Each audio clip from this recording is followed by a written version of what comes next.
Pour les, pour les gens sur Zoom, j'ai posté dans la discussion les liens. Le lien du livre La Bodhisattva Attitude, le lien vers le livre de prière aussi, le volume 1, et le lien vers le découvert du bouddhisme, numéro 10. Comme ça, vous pouvez les retrouver. Donc, il y a quelques personnes qu'on a perdues. On va espérer qu'elles retrouvent vite leur chemin.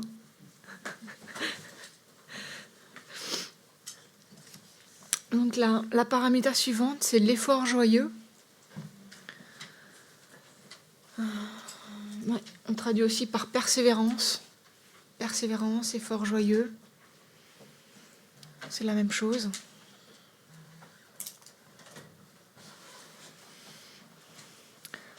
Donc qu'est-ce que c'est cet effort joyeux, cette persévérance?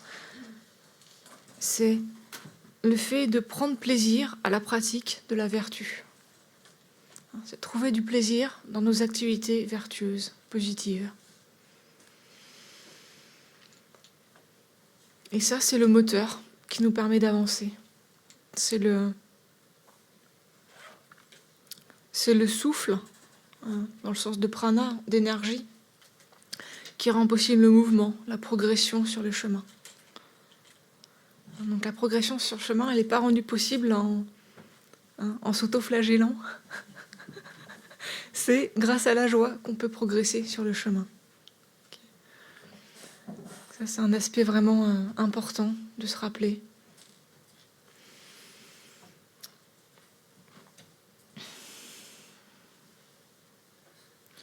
Donc on nous parle de 3 types d'efforts joyeux. Il y a celui qui est pareil à une armure. Et là, on va s'entraîner à penser que pour le bien des êtres, on est prêt à endurer les pires souffrances du samsara. Une histoire comme ça, c'était un Geshe Kadampa. Les Geshe Kadampa, c'était les disciples. Après Lama Atisha, il y a eu son disciple principal, c'était Dram Tenpa. Et tous ces disciples-là sont ce qu'on appelle les Geshe Kadampa, qui pratiquaient le Dharma de façon vraiment très pure, sans préoccupation mondaine, sans Dharma mondain. Et ce Geshe Kadampa, il était en train de mourir. Il était sur son lit de mort. Et il est accompagné par un de ses disciples. Et donc le Geshe, il commence à se plaindre, en fait. Tiens, non, ça va pas, ça va pas. Et le disciple dit, qu'est-ce qui se passe, Geshe-là Parce que souvent, les êtres qui sont assez avancés peuvent avoir des visions, en fait, de leur prochaine existence. De là, ils vont prendre naissance. Et en fait, le disciple, il a pensé que son maître était en train de voir qu'il allait prendre naissance dans les enfers. Quelque chose comme ça. Et qu'est-ce qui se passe, Geshe-là? Geshe lui dit, non, ça va pas, ça va pas. Je suis en train de voir que je vais prendre une renaissance dans les sphères d'existence supérieure parmi les dieux. Ça va, c'est pas mal.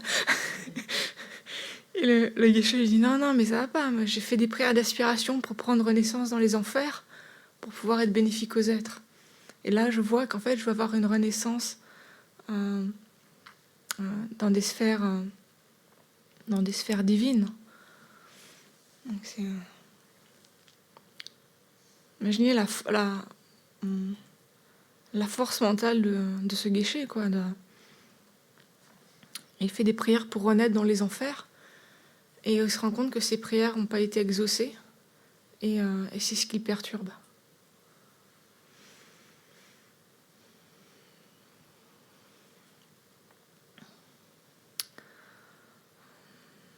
Donc ça, c'est l'effort joyeux, pareil à une armure, c'est de s'entraîner, penser que pour le bien des êtres, on est prêt à endurer les pires des souffrances, comme avait fait ce Geshe.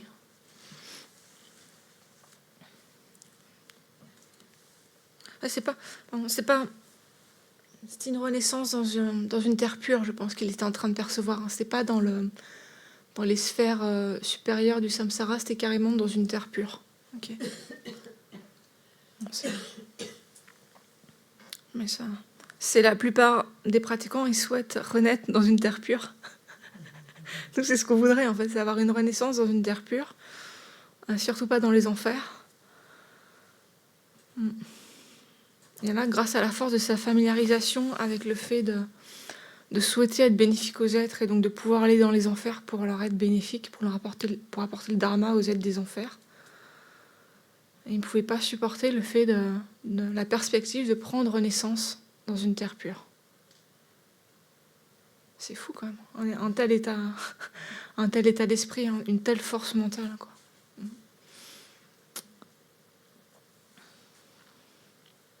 Donc la deuxième division, c'est l'effort joyeux de réunir des dharmas vertueux, des qualités vertueuses. Donc ça, c'est le fait de faire preuve de persévérance, d'avoir cette joie dans notre accumulation de mérites, dans nos pratiques de purification, toutes les activités vertueuses, toutes nos pratiques du dharma, dans la pratique des 6 paramitas, etc. Puis la troisième division, c'est l'effort joyeux d'accomplir le bien des êtres, de ne pas se décourager quand on œuvre pour les êtres.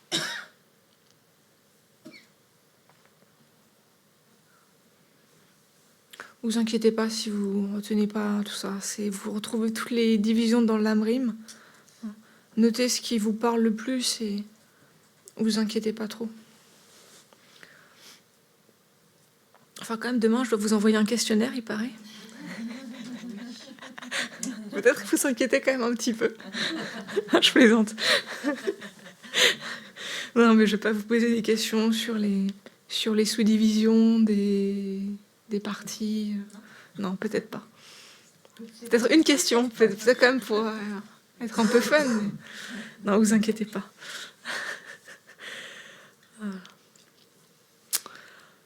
Ce qui est le plus important, c'est comment développer l'effort joyeux. Ça, c'est vraiment, vraiment important. Parce qu'on va rencontrer 3 types d'obstacles dans notre pratique de l'effort joyeux. Le premier, c'est la procrastination. Ça, je pense qu'on connaît tous la procrastination. Il n'est pas beau ce mot déjà. C'est le fait de toujours remettre au lendemain nos activités vertueuses. Les activités qui n'ont pas de sens, ça, il n'y a pas de souci, on arrive à les faire maintenant, aujourd'hui. Mais par contre, les activités positives, on a beaucoup plus de mal. On remet la pratique au lendemain.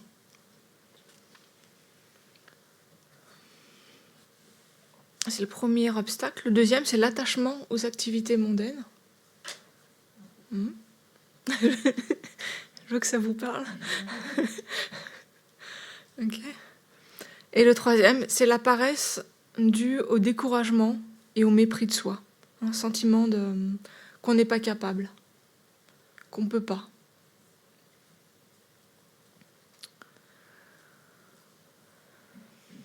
Donc pour éliminer ces 3 obstacles, on va faire appel à 3 antidotes. Donc l'obstacle à la procrastination, c'est le fait de contempler l'impermanence et la mort. Parce que si aujourd'hui c'est notre dernier jour, ça serait peut-être une bonne idée d'essayer de pratiquer un petit peu le dharma.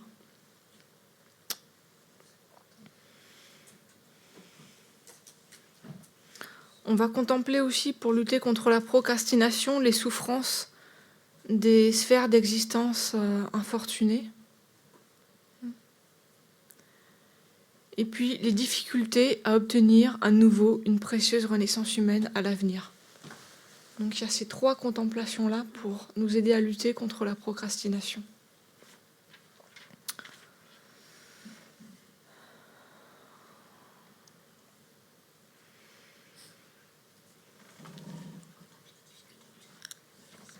Alors, l'impermanence et la mort, la souffrance, les états d'existence infortunés et les difficultés d'obtenir à nouveau une précieuse renaissance humaine.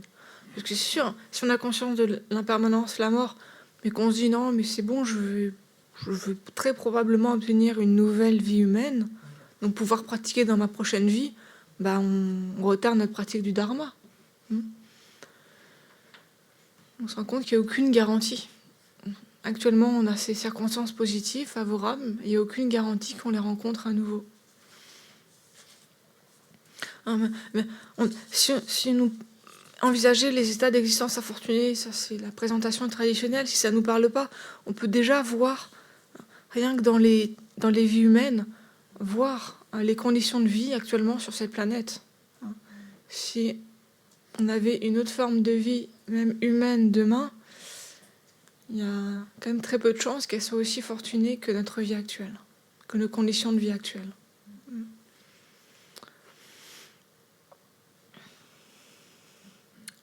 Donc le deuxième obstacle, c'est l'attachement aux activités mondaines.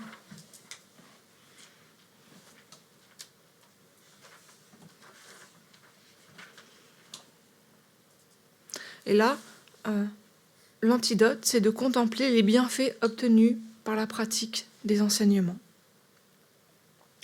Méditer au fait que le vrai bonheur découle de la pratique du dharma, que tous ces plaisirs samsariques, on en a déjà fait l'expérience tellement de fois, ça ne nous a jamais apporté de satisfaction. Ça ne fait que finalement se transformer en expérience de souffrance. Ça nous laisse un goût amer. Alors que la pratique du dharma, ça nous permet d'accéder à un vrai bonheur qui soit stable, durable, qui ne dépende pas des circonstances extérieures.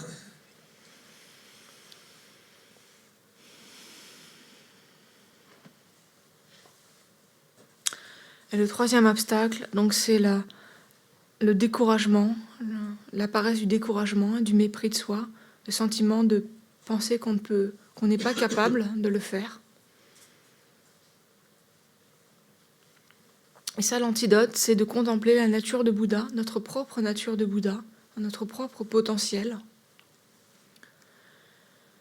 Et le fait que tous les êtres réalisés du passé, au début, ils étaient exactement comme nous, leur esprit était comme le nôtre, indiscipliné, et ils se sont entraînés graduellement, petit à petit, jusqu'à parachever leur plein potentiel. Donc si eux l'ont fait, nous aussi on peut le faire.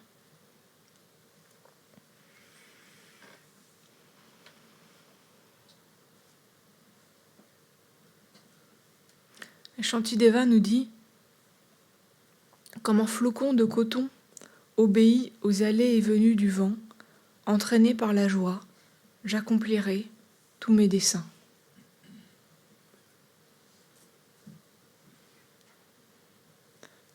On retrouve cette idée vraiment de moteur. C'est la joie qui va nous mettre en mouvement sur le chemin spirituel, nous permet de continuer à avancer sur ce chemin-là.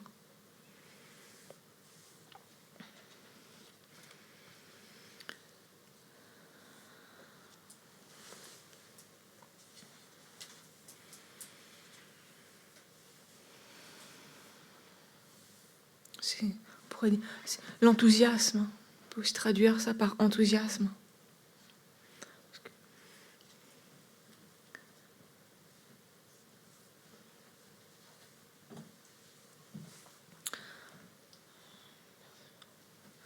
Okay. Donc la cinquième perfection, c'est la concentration.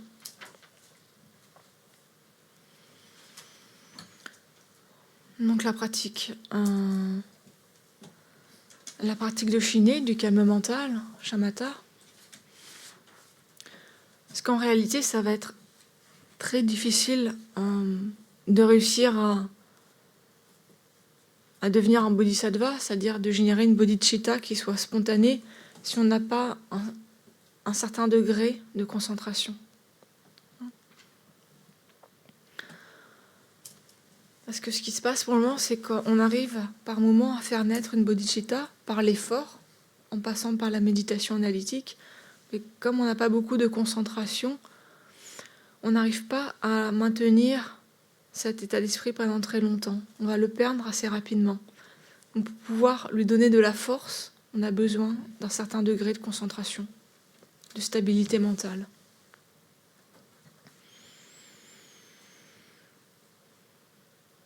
Et la concentration, qu'est-ce que c'est?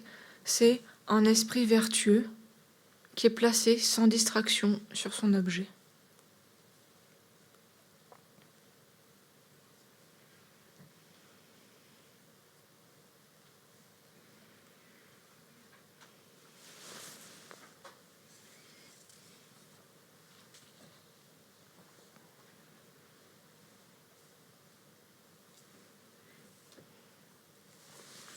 Et la dernière des paramitas, c'est la sagesse.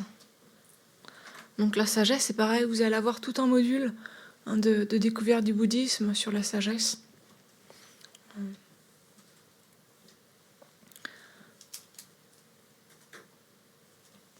Et la sagesse, c'est ce qui nous permet d'appréhender de façon correcte notre objet d'analyse. Donc de réussir à voir les choses d'une façon qui soit en accord avec la réalité, avec la façon dont les choses existent réellement.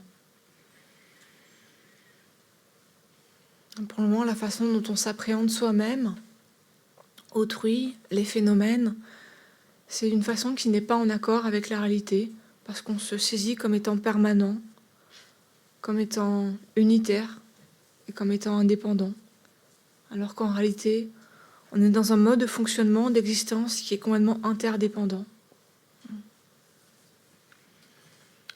pourrait dire de façon très simple, on n'existe pas de façon isolée. On est notre corps, on a vu notre corps physique, notre corps, il vient d'autres personnes. Il vient aussi de toute la nourriture qu'on a ingérée. Il vient de tout l'air qu'on respire. Donc il y a comme ça, il y a des échanges tout le temps. Juste on regarde notre corps, on voit, bah oui, on n'est pas en vase clos. Si on nous met dans un vase clos, on meurt. On a besoin des échanges. On existe par ces échanges-là. Et puis quand on était petit, si on n'avait pas eu d'échanges, d'interactions, de tendresse, on ne se serait pas développé de façon correcte. Donc on est un produit de l'interdépendance. On existe de façon interdépendante. En fonction de tous ces liens, de tous ces échanges avec les autres. Okay. Donc ça, vous allez tout un module, tout un week-end sur la sagesse avec Christian.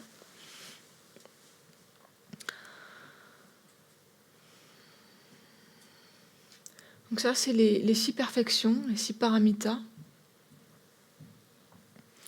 Et on s'engage dans ces pratiques-là afin de faire mûrir notre propre esprit.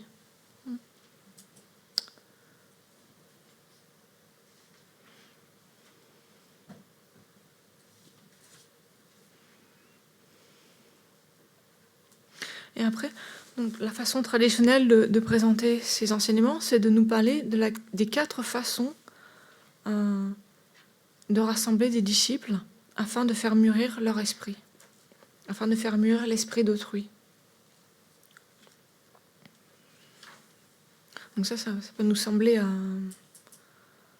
vraiment éloigné, mais on peut voir qu'il y a déjà des choses dont on peut s'inspirer dans ces 4 façons de rassembler les gens.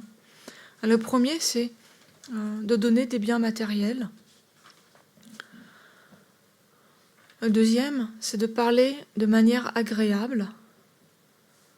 Le troisième, c'est de faire en sorte que les étudiants s'engagent dans la pratique. Et le quatrième, c'est d'agir en accord avec ce que l'on enseigne.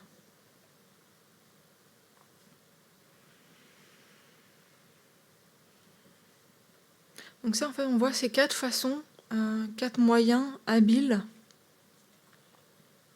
Le troisième, c'est faire en sorte que les disciples s'engagent dans la pratique.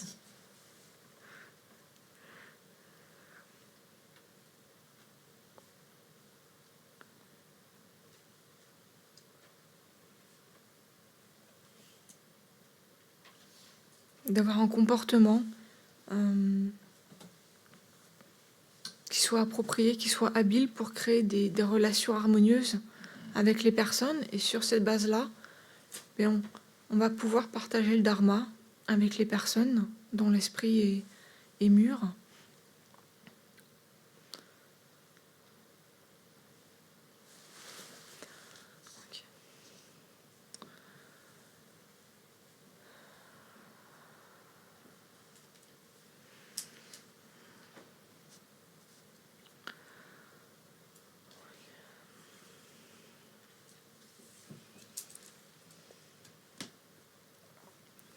Une dernière chose dont je voulais vous parler, c'est du fait que dans le livre La Bodhisattva Attitude, comment dédier votre vie aux autres, en fait, l'enseignement principal de ce livre, qui fait 320 pages, si je peux essayer de le résumer en quelques mots, c'est qu'il y a 2 types de motivations. Il y a les motivations du moment où on s'engage dans une activité. Okay. Il est 16h, je vais prendre mon thé. Est-ce qu'on va penser à générer une motivation positive à ce moment-là? La motivation du moment de l'activité, de l'action. Et puis il y a une autre motivation, c'est la motivation qu'on génère le matin, en fait. Motivation de la cause, on pourrait dire. Et ça, chaque matin, on a l'opportunité de générer un état d'esprit positif. Et ce qui est formidable, c'est que la motivation qu'on génère le matin va venir influencer chaque moment de notre journée. C'est comme une goutte de colorant extrêmement puissant qui va venir colorer notre continuum mental pendant toute la journée. Donc ce que Rinpoche, partant de ce constat-là, ce que Rinpoche nous encourage à faire dans ce livre, c'est d'utiliser cela de façon habile pour le matin générer une motivation qui soit aussi positive qu'on puisse pour toute la journée.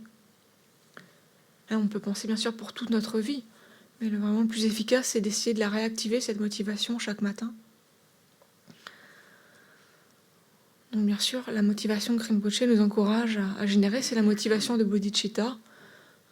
Et dans ce livre, il nous présente différentes motivations, différentes techniques pour nous aider chaque matin à générer l'esprit d'éveil en pensant que toutes les actions dans lesquelles on va s'engager au cours de la journée, on va le faire pour être bénéfique aux êtres.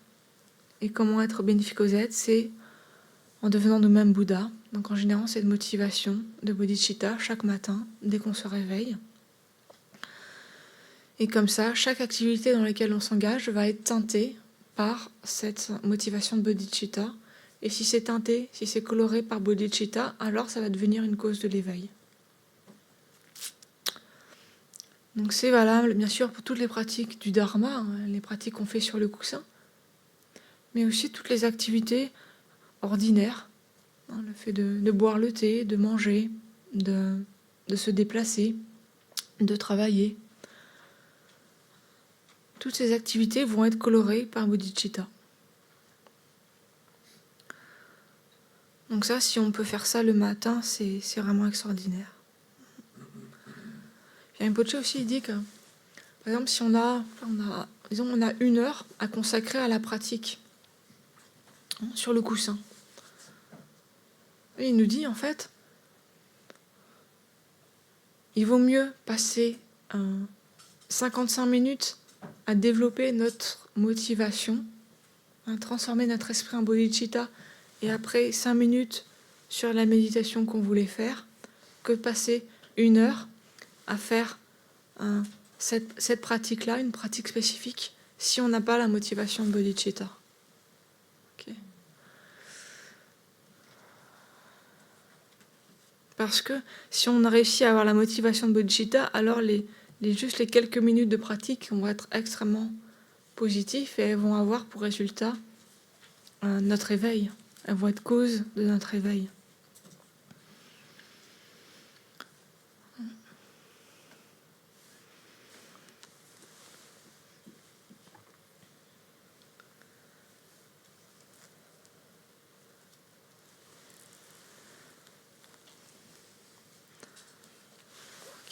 que tout va bien? Ouais.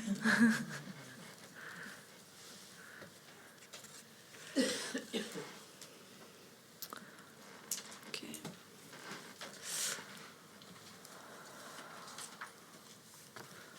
Ah oui. La dernière diapo, c'est juste, c'est les livres, les lectures recommandées. Donc j'en ai déjà parlé. Hein. Il y a le livret de découverte du bouddhisme, hein, le numéro 10, sur comment développer Bodhicitta, qui est disponible à la fois en papier et en PDF. Le PDF, il est en participation libre sur le site des éditions Mahayana. Pour les gens sur Zoom, j'ai mis les liens dans la discussion. On a aussi un livre de Mathieu Ricard, un plaidoyer pour l'altruisme, qui est, alors c'est un gros pavé. Je crois qu'il fait 800, dans les 800 000 pages. Voilà. C'est un livre qui, je crois qu'il a 10 ans maintenant, mais bon, il est quand même tout à fait, bien sûr, d'actualité. Voilà. S'il y a des gens qui aiment bien cette approche-là, parce qu'il va aussi dans la recherche scientifique, etc. Donc c'est vraiment une formidable lecture pour maintenir cet enthousiasme pour Bodhicitta. Puis il y a l'essence du nectar, les versets 305 à 380 en particulier, qui est un texte du Lamrim sous forme d'un long poème. Donc Christian m'a dit qu'il allait l'utiliser aussi comme support pour la retraite de Lamrim de cet été. L'essence du nectar. Donc c'est un poème dans lequel vous retrouvez tous les différents points du Lamrim. Il y a différentes portes d'entrée. Il y a des gens qui aiment bien un peu l'approche un peu avec la recherche scientifique, plus la poésie. Il faut trouver ce qui nous convient, quoi. Et puis il y a Shantideva, bien sûr, le livre de Shantideva, La marche vers l'éveil, aux éditions Padmakara, en particulier les chapitres 1, 3 et 8. Puis ça, si vous souhaitez poursuivre ensuite vos études par le programme d'études bouddhistes approfondies, le PEBA, c'est un texte qui sera aussi étudié dans le cadre de ce programme-là. Et puis il y a le livre de Geshe Zopa, dont je vous ai parlé, le volume 3, Les étapes de la voie vers l'éveil. Et puis il y a la Bodhisattva attitude. Voilà. J'ai méditation de Geshe Tashi. C'est le Geshe qui, maintenant il est retourné en Inde, mais c'était le Geshe résident du centre Jamyang à Londres pendant de longues années. Et donc j'avais étudié avec lui un programme qu'il proposait en ligne, qui s'appelle Les fondements de la pensée bouddhiste. Et il nous disait, dans le cadre de ce programme, que la possibilité d'approfondir ce sujet, donc la bodhicitta, ne se fera que par une méditation basée sur des lectures intensives. Donc en fait, l'idée, c'est tellement un état d'esprit qui est tellement différent de celui de notre société, de celui dans lequel on a été élevé. C'est un mode de fonctionnement qui est tellement différent de celui de la plupart des personnes qu'on rencontre dans notre vie quotidienne, qu'on a besoin de se familiariser encore et encore avec cet état d'esprit. Donc bien sûr par la méditation, mais aussi par des lectures, par l'écoute d'autres enseignements qui vont venir nourrir notre enthousiasme pour le sujet.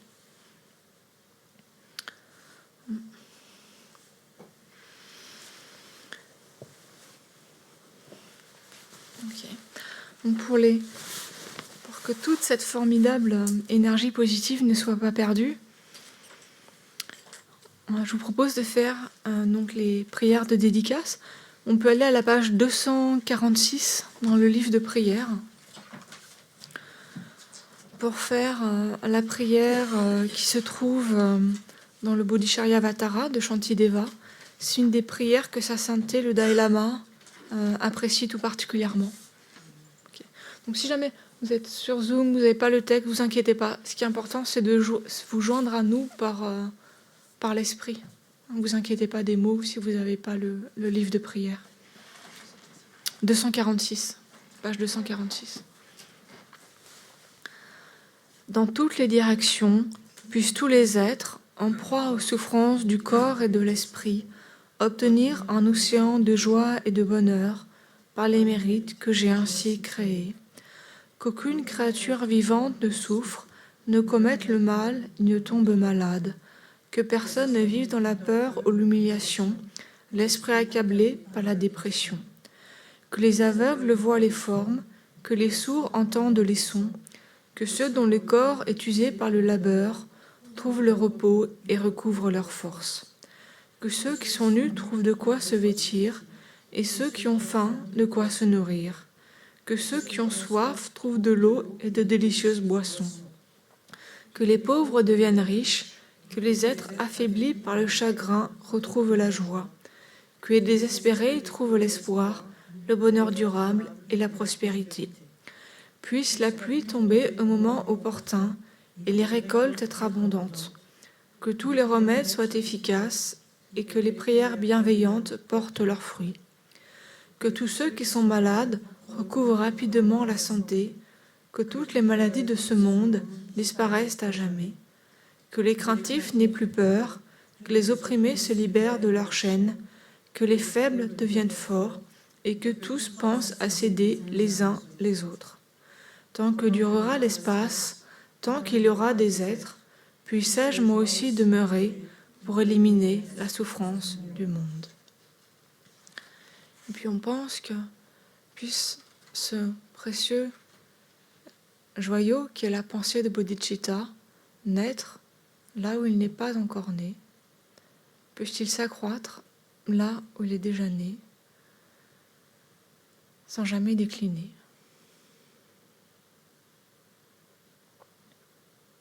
Puis on dédie bien sûr toute cette incroyable énergie positive générée par ces méditations sur Bodhicitta, ces réflexions autour de Bodhicitta, pour la longue vie de nos maîtres, en particulier sa sainteté le Dalai Lama, puisse-t-il demeurer très longtemps parmi nous, continuer à nous guider, et puisse tous ces saints souhaits, toutes ces prières devenir réalité immédiatement. De la même façon, puissent toutes les prières des Bodhisattvas, des Bouddhas, devenir réalité immédiatement. Et puissions-nous toujours être guidés par des maîtres du Mahayana parfaitement qualifiés. Puissions-nous à nouveau continuer toujours à être guidés par donc les maîtres fondateurs de notre tradition, auquel est affilié l'Institut, la FPMT. C'est Lama Yeshe, Lama Zopa Rinpoche, c'est des maîtres. Physiquement, ils ont quitté leur corps, mais ils sont encore là. Si nous, on se relie à leur énergie de sagesse, d'amour, ils sont encore là. Ils ont tous les enseignements qu'ils nous ont laissés, ils sont encore là, sont encore disponibles. On peut écouter leurs vidéos, lire leurs enseignements dans les livres. On peut continuer à se relier à eux. Et on peut aussi faire des pas d'aspiration pour qu'à nouveau, ils puissent se manifester sans aucun obstacle, sous différentes formes, dans différents corps, pour qu'on puisse à nouveau être guidé par eux.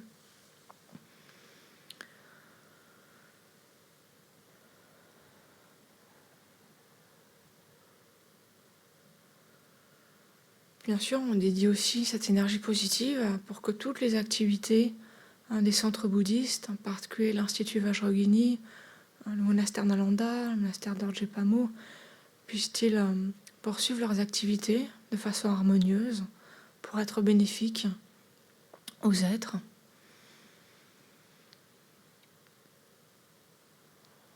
Et puissent tous les êtres qui entrent en contact avec ces centres, ces monastères, puissent-ils être immédiatement libérés de leur souffrance et atteindre un état de réel bonheur.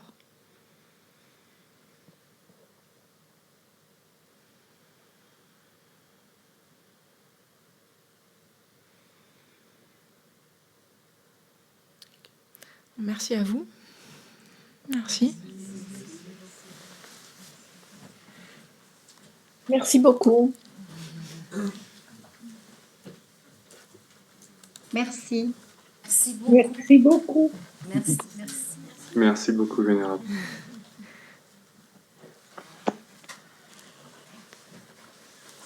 Votre enseignement nous a été très précieux. Merci.